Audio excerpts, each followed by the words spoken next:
Thank you so much for watching this clip of the Fitz Take podcast. Be sure to like this video and also subscribe to the YouTube channel. And also follow me and Elijah on our social media platforms. They will be linked down in the description. And remember, every episode of the Fitz Take podcast will air right here on the YouTube channel every Monday at 2 p.m. Thank you so much for watching, and we'll see you next time. And speaking of hot seats, another coach that I don't think his job could be up, but there have been a lot of talks now. The Florida Gators falling to the Miami Hurricanes over the weekend as well. Miami beating Florida 41-17. Billy Napier, the former head coach of the Louisiana Raging Cajuns, has been at Florida for, I believe this is his third season now. And Florida opens the season by getting curb stomped by the number 19 team in the country. So now, do you believe that Billy Napier is on the hot seat? And do you also believe that if he can't get this thing turned around, that he'll be out of Gainesville? That's a tough call, man. And I only say that because of the schedule that they have, man. If you look at that schedule, it's very, very tough. Um, I know they opened the season up against Miami, who I think Miami is a playoff contender. So with them losing to Miami, I have nothing against that. But if Florida wins the game that they're supposed to win and probably sneak a couple in, I think the Gators will be on the right path. But I gotta, if I could just go to their schedule real fast, I want you to hear this back half of this goddamn schedule because this don't make sense for anybody. You gotta go and play Tennessee, Florida, Georgia, LSU, Ole Miss, and Florida State. Now, the only game I can see them really winning is Florida State. I don't care if it was Billy Napier or Bill Belichick. At the end of the day, bro, they're not as talented as some of these other teams that they're about to play on the back half.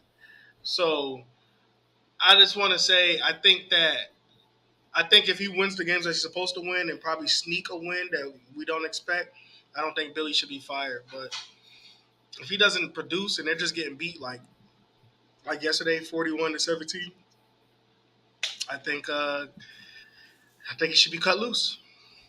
Listen, man. I'm looking at the stat line for a lot of this. The quarterback play was not good. Graham Mertz, 11-20, 91 yards, a pick.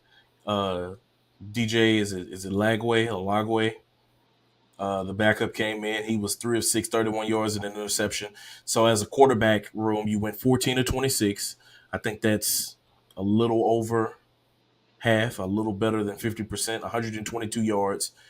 Average completion pass was 4.7 yards and 2 interceptions. Montrell Johnson, also the former Raging Cajun running back, had 11 carries for 106 yards and a touchdown. A bulk of that came on the 71-yard touchdown that he scored right before halftime. But it just seemed like everything wasn't working for them.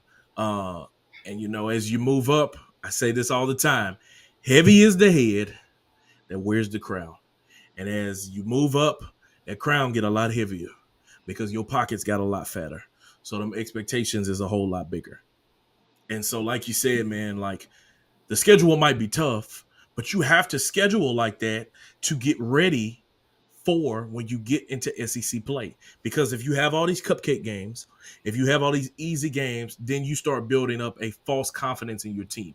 Guys, we're so good. We're averaging 40 points a game. And then you get into SEC play and you get steamrolled.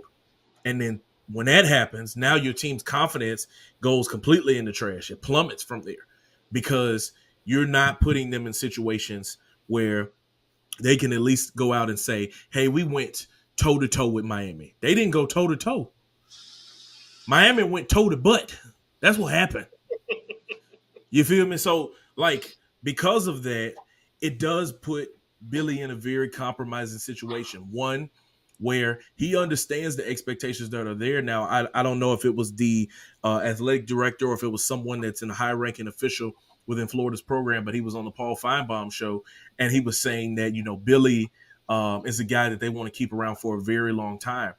And as true as that might be today, in 4 to 5 weeks, that could be completely different. Yes. It could be totally different because people change with the weather, bro. People are always changing, So if that is what you're feeling today, there's no guarantee that you're gonna feel the same way tomorrow. It's not always gonna be like that because you could go what? Let's see. Let's look at the top half of their schedule. So they just lost to Miami. They have Samford, so they should win that one. They're going to play Texas A&M. They're going to play Mississippi State. So that's 2 SEC games. You got UCF, and then the back half that you talked about. So with that being said, you might be getting two wins out of your first 5 games. So that means you might go into the start of SEC play at 2-3, meaning you would be 0-2 to start in SEC play. So in the game that they're going to be against Texas A&M, they're going to be at home, but then they have to go to Neyland Stadium and beat Tennessee. That's going to be in October. In the games that they got, Texas A&M is a 4.5-point favorite. The money line hasn't opened for the Mississippi State game, but as of right now, Texas A&M is the favorite. What you gonna do about it?